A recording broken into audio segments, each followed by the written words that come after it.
Grabe, sobrang daming tao, oh. Naaalala ko na ilan lang no? Parang February or March yun. Dumaan din ako dito.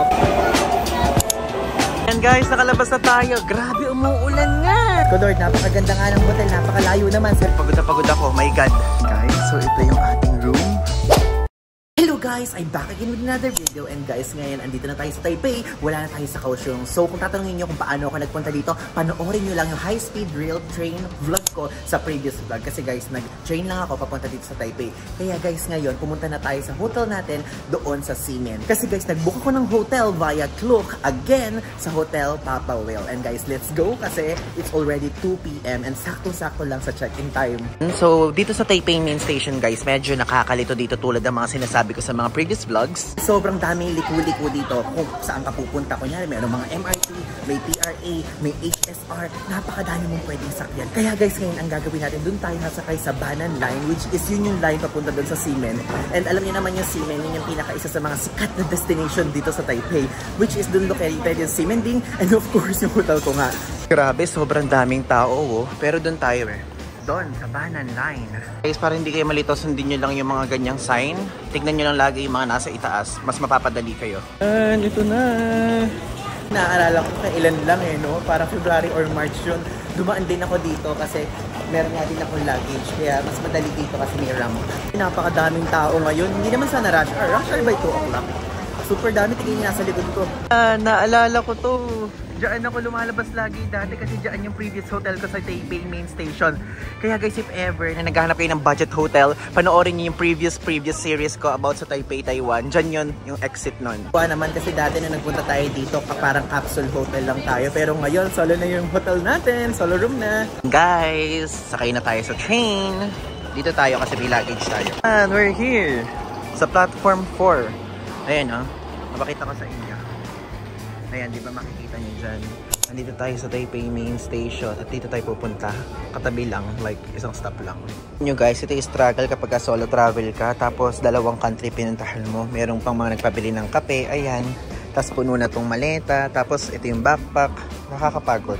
Guys, alam nyo, pang ilang araw ko na to dito. Like, pang-4 na araw na ata sa Taiwan. Pero wala pa ako nakikitang Pilipino kahit isa. Wala pa ako naririnig kahit yung nagtatagalog lang. Ba't ganun? Alam ko naman karamihan sa mga Filipino tourists ngayon gusto nagpupunta sa Taiwan. Pero wala akong nakikita at naririnig talaga. Ang cute ng mga bata. Yan, so papunta dun sa hotel natin. Doon tayo lalabas sa exit 6. Guys, nakita ko doon, meron kasi indicator ng mga ilaw dito kung umuulan sa labas. Umiilaw siya, so ibig sabihin umuulan. Wala pa naman akong payong kasi may malita pa akong dala. Medyo malayo pa naman yung hotel doon sa mismong MRT. And guys, nakalabas na tayo. Grabe, umuulan nga. Alala ko dito ako dati nag-video, pero wala yung mga kubul na yan. Pero ngayon meron na siya, so let's go, let's find our hotel. Guys, so nakalabas na ako sa Ximen MRT station.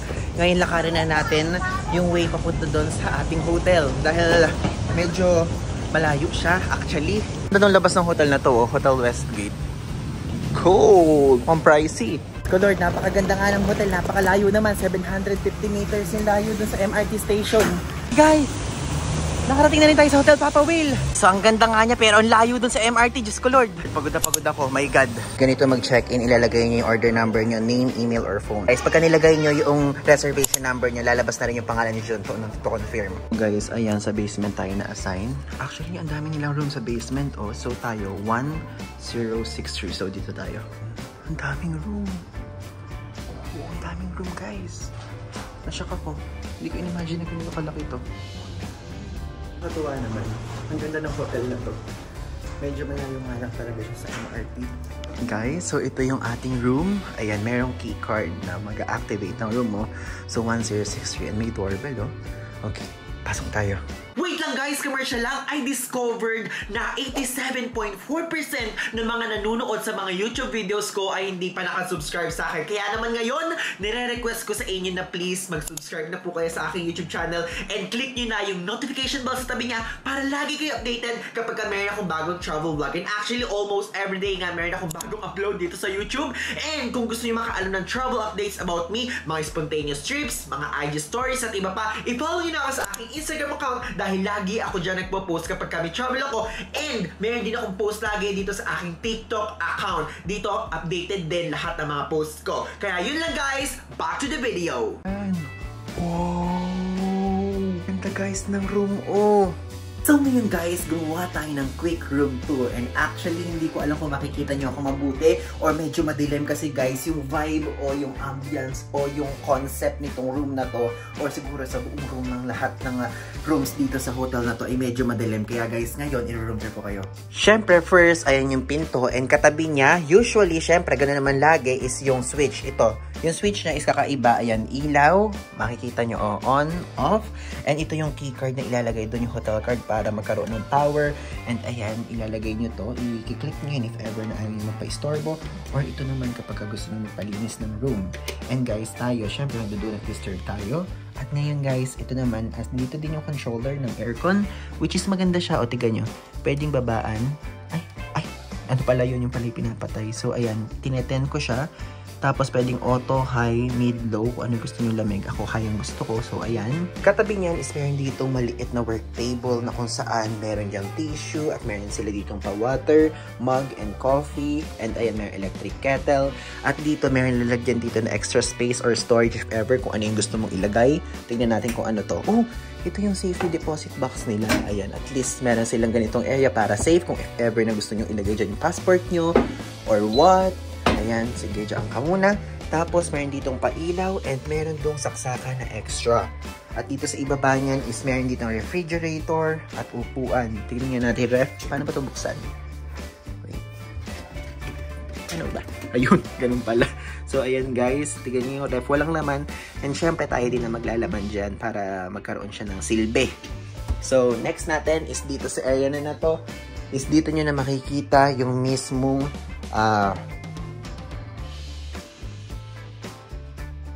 at syempre, sa area na to, makikita nyo na dito yung mismong bed. Ayan guys, yung bed natin malaki. Hindi siya single bed. Hindi ko sure kung double bed yan or queen size bed. So, yan guys. Ayan yung itsura ng bed. Actually, malambot siya. And masarap siyang higaan. And inamoy ko siya, mabango siya, hindi siya mabaho. So, sa magkabilang side, merong bedside table. Ayan, may pa-bedside table dyan. At meron yung palibring dalawang hotel na sleepers. And dun din, at doon sa area naman na yan is meron dong remote at saka yung telephone if ever na gusto mong tumawag sa reception. At itong ilaw, ayan o. Kung ayaw mo may ilaw, o diba? Ang dim guys ng itsura o kapag ka ganyan. Ayan yung itsura niya. So, buksan natin yan. Ayan. Tapos, dito sa area na to is makikita nyo yung CR nila. So, guys, yung CR nila, ganito yung pinto. Ayan, sliding door. So, sliding door yan. Tapos, ayan yung mismong area ng yung panghilamos, ano tawag doon? Tapos, ayan, sa area na to is yung sink. And ayan, guys, yung lababo nga nila. Isa lang yung lababo, hindi his and her. So, ayan. So, tingnan natin. Ayan, malakas naman ang water. At dito sa area na to is, ayan, meron extra saksakan. If ever na mag-charge kayo dito ng cellphone or yung mga dryer, ng hair dryer nyo. Tapos, guys, ayan, meron dito baso. Guys, oh, babasarin yung baso nyo itim and maganda. Ano to? So, meron silang palibreng ganito na, ay, body lotion. Wow. Ano naman to isa? Conditioner. So, ganun nakalagay sa kanila. At, meron silang pa-soap. Tapos, pa-cotton buds. Pa-shower cup. Comb. Ay, gusto ko yung comb na yan. Tapos, meron silang pa-razor. Tapos, dalawang toothbrush. And ito, guys, yung ating toilet bowl. If ever na gusto nyo mag-alam nyo na. And, ayan. Ito yung toilet bowl. Tapos, tignan natin pressure. Gumagana, malakas. Tapos dito guys sa ibaba, andyan yung towel, yung floor mat.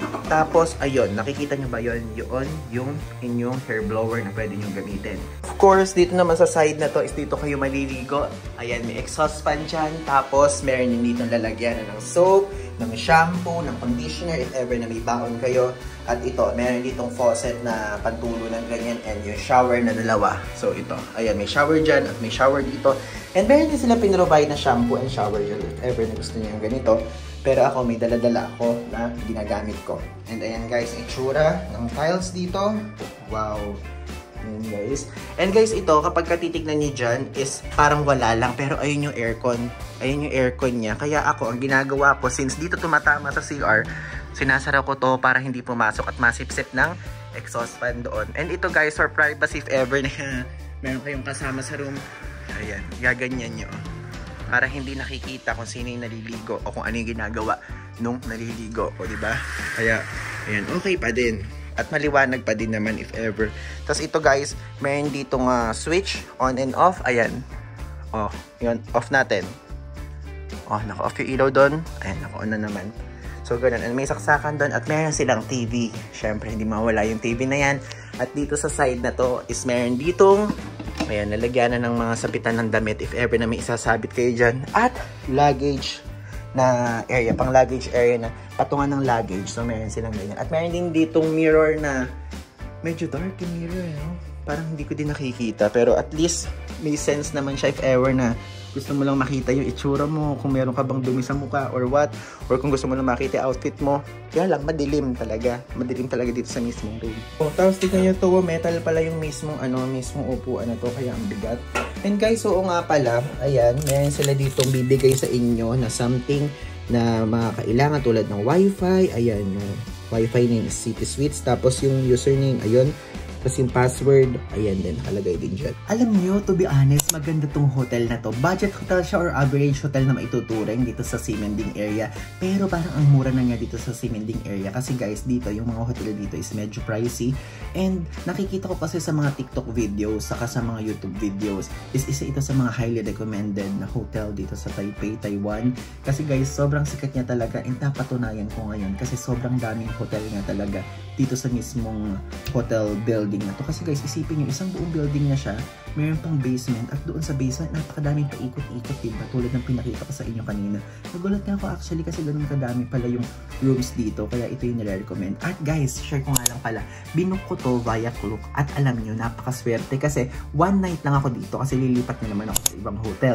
Pero sa sobrang swerte guys, yung na-book ko dito is mayroon palang kasama yun na 5 nights o 5 days. 5 days free na usage ng packet wifi. Kaya may ginagamit akong packet wifi ngayon kasi may kasama to. Hindi siya yung mismong hotel Papa Will yung magpo-provide ng wifi sa inyo, kundi yung mismong doon sa airport. Kahit saan kayong airport dito sa Taiwan, pwede nyong pick upin yan. Kunyari sa Kaohsiung, sa ibang airport pa man, or sa Taoyuan. Kasi guys, ako sa Kaohsiung ako nagsimula, diba? So pwede ko na siyang pick upin doon kahit hindi pa ako nag-check-in dito.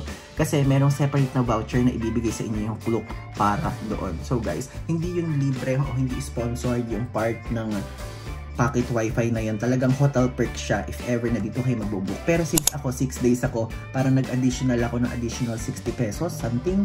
Pero okay na din. So iisipin ko na lang yung 60 pesos na yon is good for 6 days, which is 10 pesos a day lang yung ginastos ko para sa packet wifi ko, di ba? So okay din yun at napakadami ko ding nagagawa kasi guys, mabilis din kapag ka packet wifi. Kasi kunyari yun dun sa high speed rail kanina, bago ako magpunta dito, medyo mabagal yung wifi niya. And ang nangyari is hindi din ako nakakonect sa mismong wifi na high speed rail, kundi dito ako sa packet wifi na libre nakakonect. Kaya guys, if ever na i-book nyo to, i-book nyo siya via Klook kasi may libre kayong packet wifi. And guys, of course, kapag i-book nyo to, use my code PaulIvan5OFF para maka-discount kayo sa hotel nyo. And guys, hindi lang sa hotel nyo applicable, kundi sa mga activities and sa flights na bibili nyo sa Klook. And guys, maximum of 500 pesos discount yan eh. If ever na nagamit nyo na 500 pesos discount, is pwedeng gumamit na lang kayo ng ibang account ng travel buddies nyo, daddy nyo, mommy nyo, tito nyo, tita nyo, o kung gumawa na lang kayo ng kahit anong account pa man yan.